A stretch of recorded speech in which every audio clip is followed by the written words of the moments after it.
Bonjour à tous les téléspectateurs, nous continuons le Pâques Shabbat cette semaine sur la paracha de Tazria. Nous allons dédicacer Bezrat Hashem ce cours pour la réussite de Laurent Citruc dans tous ses projets ainsi que pour sa famille et faire ce cours pour l'élévation de l'âme de Fifi Menana, Achayab Bat Zela Zechona Livracha.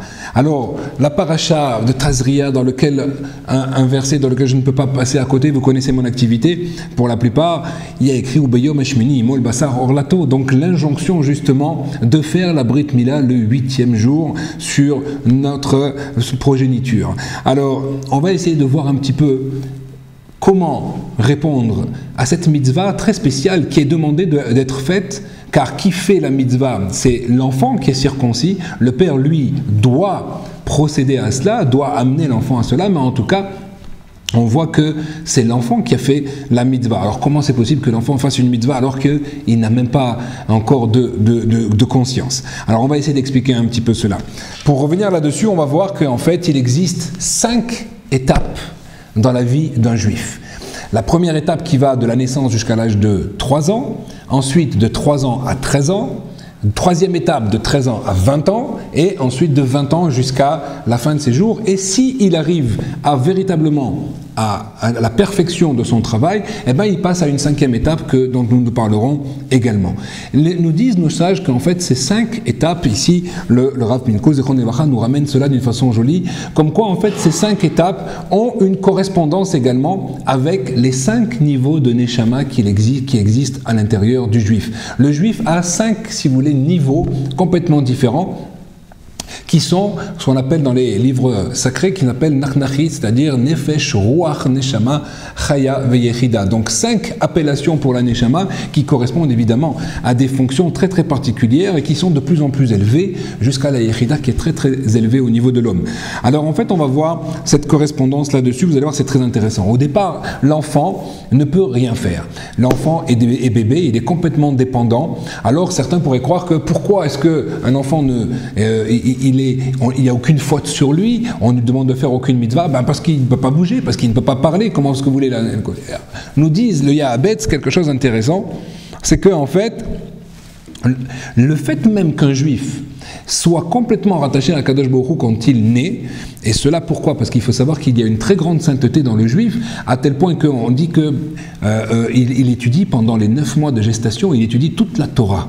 Et c'est uniquement lorsqu'il sort dans le monde, qu'il sort maintenant et qu'il naît, qu'un ange vient lui fermer la bouche en lui disant maintenant tu oublies tout ce que tu as étudié et tu devras faire le travail pour retrouver tout ce que tu as étudié dans le ventre de ta maman. C'est pour ça que on lui apprend cela, nous disent nos sages que c'est beaucoup plus facile de retrouver quelque chose qui a été déjà étudié plutôt que de le découvrir de nouveau.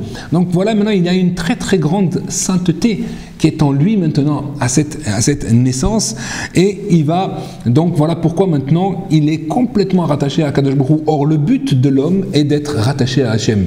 Donc à partir du moment où on y arrive à cela, alors on n'a pas besoin de quoi que ce soit d'autre.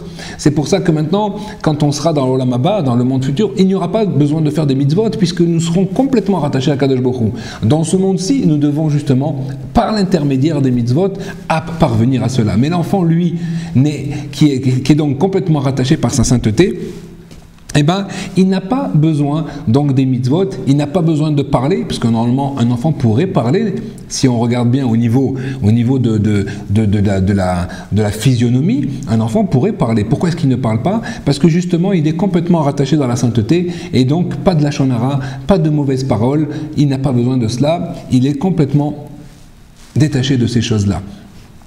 À tel point même que l'on dit que, vous savez qu'au niveau de la fontanelle est un endroit où justement ici il y a une communication où l'âme passe maintenant, une communication très profonde avec le divin, et malheureusement, une fois que l'enfant va voir un petit peu dans le monde, en découvrant le monde, il va voir les fautes, il va voir que le monde ne se conduit pas comme il faut, et ben le crâne va se refermer petit à petit, se refermer, fermé jusqu'à ce qu'il va complètement se ressouder. Alors certains vont dire qu'on avait besoin de ça du côté physionomique, mais il y a toujours une relation entre la nature et les notions spirituelles qu'elle représente.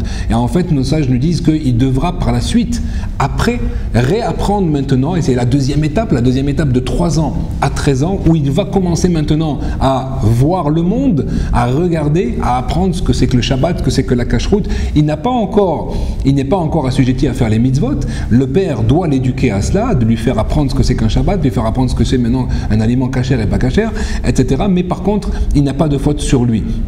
Une fois qu'il aura 13 ans, alors cette fois-ci, à la base de la bar mitzvah, il va devoir remettre justement les tfilim au même endroit où cette fontanelle était ouverte pour pouvoir recréer la communication qu'il avait d'une façon naturelle avec le divin lorsqu'il était bébé. Donc on voit que là-dessus également, on va mettre les tefilines exactement, non pas ici comme certains le font sur le front, pas du tout, mais justement au-dessus de la racine des cheveux, au niveau de la fontanelle pour pouvoir recréer cette communication. Donc ça c'est la troisième étape, l'étape de 13 ans jusqu'à 20 ans, cette fois-ci, il doit faire les mitzvot, il doit au contraire s'ingérer dans la vie juive, à participer d'une façon active par les mitzvot qu'il va faire de façon à comprendre que ces mitzvot sont là pour le protéger, que ces mitzvot sont là pour lui permettre de recréer ce contact avec le divin. C'est tout le but de la mitzvah. Voilà pourquoi il est important de ne pas faire les mitzvot par habitude, mais au contraire de bien réaliser que les mitzvot ne sont là que pour nous faire grandir. Akadosh Baruch Hu n'a pas besoin des mitzvot, c'est pour nous. C'est pour nous qui nous donne la prière, c'est pour nous qui nous donne les tefilines, les talit, la matzah à Pessar, la souka pour la fête de Sukkot, pour que à travers ces mitzvot, pour celui qui les étudie et qui les comprend,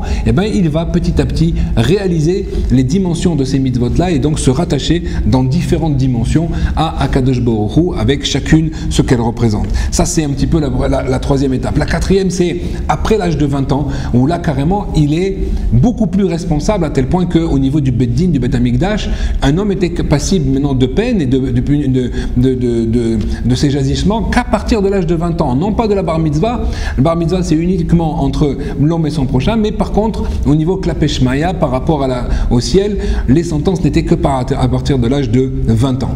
Et ensuite, si véritablement il réussit son travail, alors il va arriver à un 5e niveau, c'est quand même un 5e de perfection, c'est-à-dire qu'il va arriver à retrouver son rattachement avec Akadosh Baruch Hu dans toutes les actions de sa vie, et en fait la boucle est bouclée, il revient au même niveau que l'était l'enfant, mais d'une façon donnée, d'une façon naturelle, cette fois-ci par son travail qu'il a effectué, il revient, c'est ce qu'on appelle le tzaddik, la personne qui est rattachée à Akadosh Baruch Hu, qui fait attention à chacun de ses agissements. Alors David Améler, lui vous savez, justement, il y a un midrash extraordinaire. David Améler, lui, quand il était un jour dans les bains publics, il a dit comment c'est possible, je suis sans mitzvah. D'habitude, il faisait toujours des mitzvot, il était toujours en train de prier, toujours en train d'étudier. Et là, il se retrouve maintenant dans le bain public, il n'a pas le droit de dire des paroles de Torah, jusqu'au moment où il se rappelle qu'il a la Brit Mila.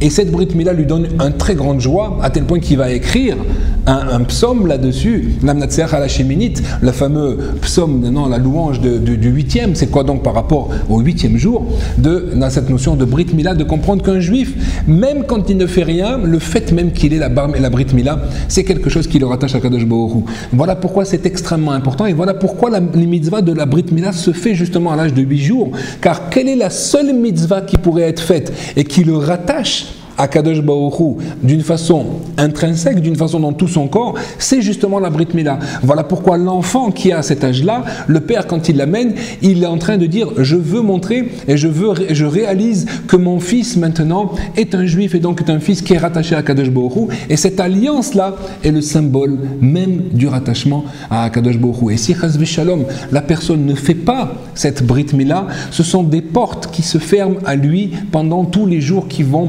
arriver jusqu'à l'âge de 13 ans et voire même plus, que très malheureusement, où on voit aujourd'hui des gens qui malheureusement décident ou diront à leur fils, il décidera s'il veut faire la Brit Mila ou pas. Quel dommage, car on lui a fermé maintenant toutes les portes de la compréhension, les portes de la prière qui sont rattachées avec la notion de la Brit, qui sont fondamentales. Est-ce que nous aurions à l'idée d'aller dire maintenant à un enfant, je te mettrai à l'école à l'âge de 20 ans ou de 18 ans, comme ça tu choisiras si véritablement tu veux être quelqu'un de sage ou quelqu'un d'intellectuel?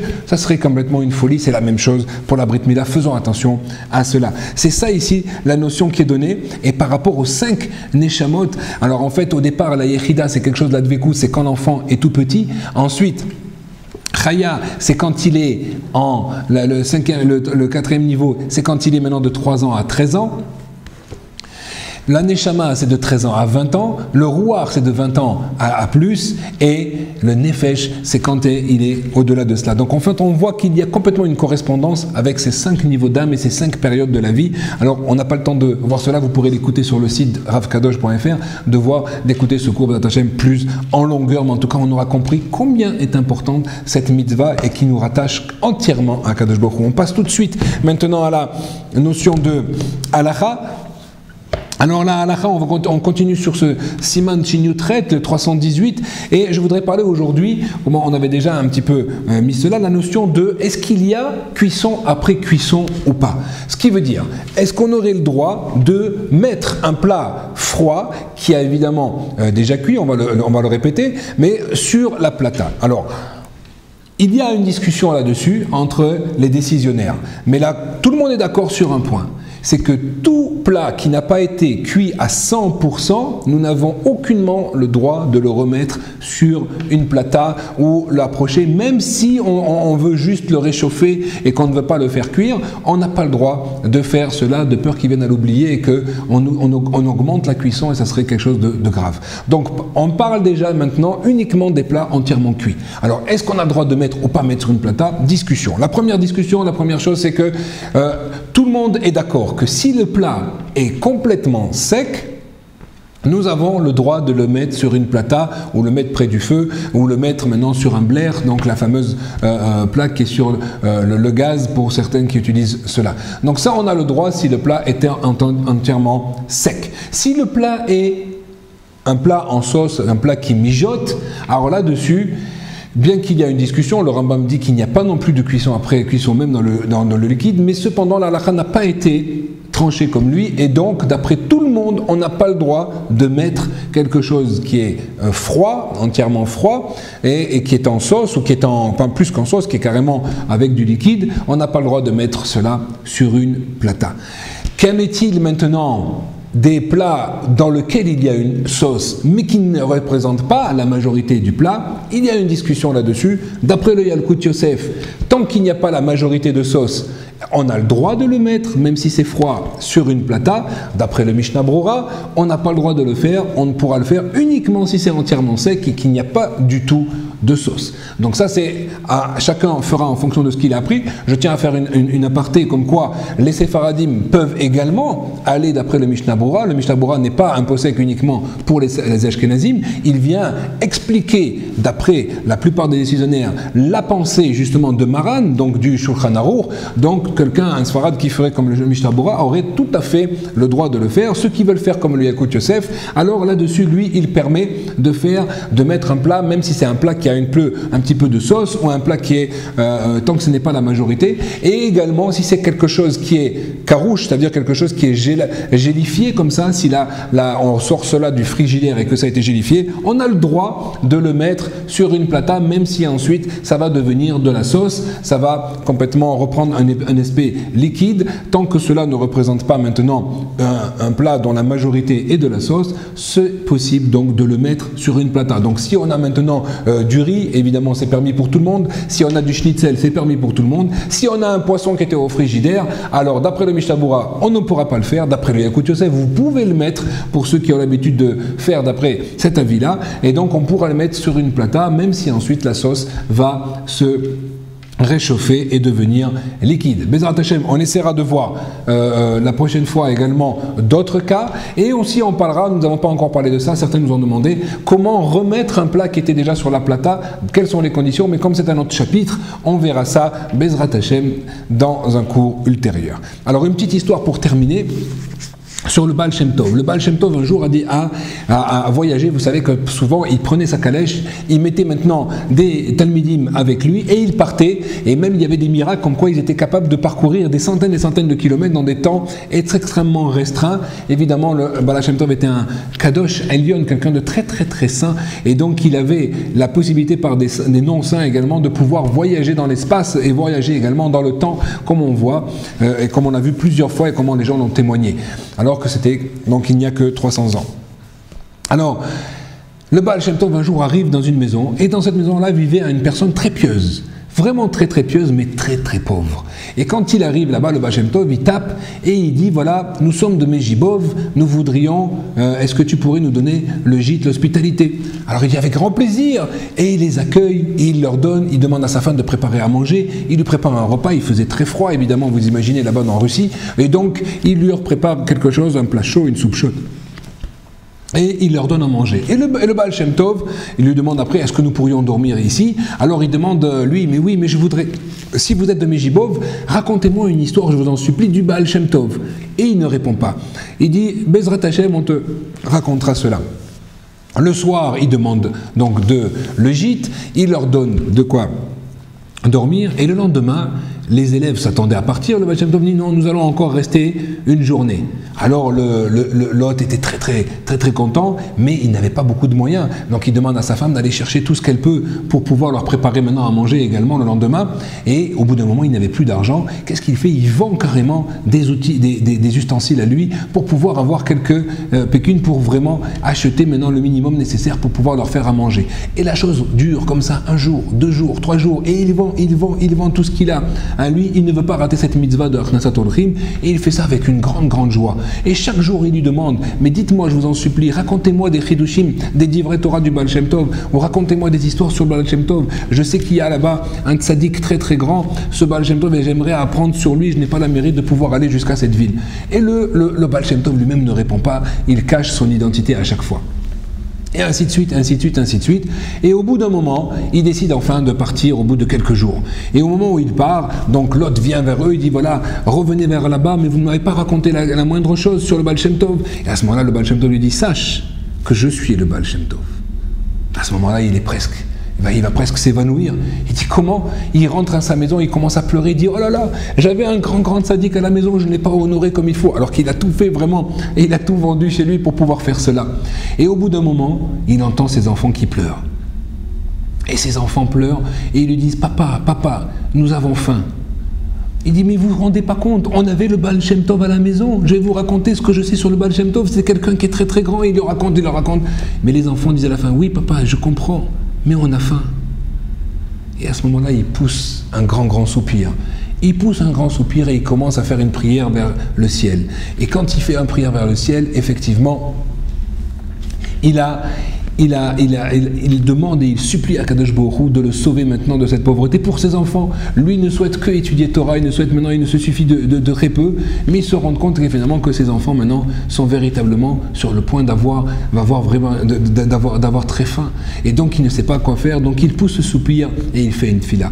Et peu de temps après, effectivement, Kadosh Baruch Hu va venir une personne chez lui qui va lui laisser une certaine somme d'argent. Cette personne va mourir et finalement toute l'argent va lui revenir sans qu'il ait fait la moindre chose. À ce moment-là, il reprend évidemment une autre maison, il se met dans des conditions un peu mieux pour sa famille, et il décide évidemment tout de suite d'aller voyager à Mejibov. Et donc là, il va voir le Baal Shem Tov. Le Baal Shem Tov le reconnaît tout de suite, les élèves pas du tout, parce que maintenant il est habillé d'une façon très correcte alors qu'il était avant un haillon. Et là maintenant, il lui dit tu sais pourquoi je suis venu chez toi, lui dit le Baal Shem Tov. Et l'autre lui dit non. Il dit sache que je savais que tu étais un grand tzaddik, que je savais que tu étais une personne pieuse, mais du ciel, on attendait que tu fasses une prière pour demander ta parnassa. Or, jamais tu ne l'as faite. Tu n'as demandé que de la Yirat Shamayim, tu n'as demandé que de la Torah. Mais il y avait besoin que tu ouvres également les portes pour avoir ta parnassa.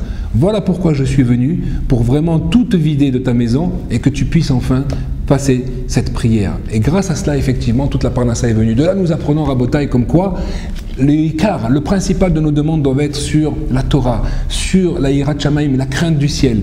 Mais nous devons également prier. Comme nous disent Chazal, la notion de Tfila, c'est Nefila, c'est de faire tomber la bracha qui est au-dessus de nous. Akadosh Baruch Hu nous a donné une bracha à Rosh Hashanah. Nous devons ouvrir les vannes par notre prière pour faire retomber cette bracha sur notre famille. Et je souhaite à tout le monde, Bezrat Hashem, que vous ayez la bracha Beshefa avec abondance pour que tout le monde puisse profiter et pouvoir servir Akadosh Baruch Hu dans la joie. Amen. Ken Yiratzon.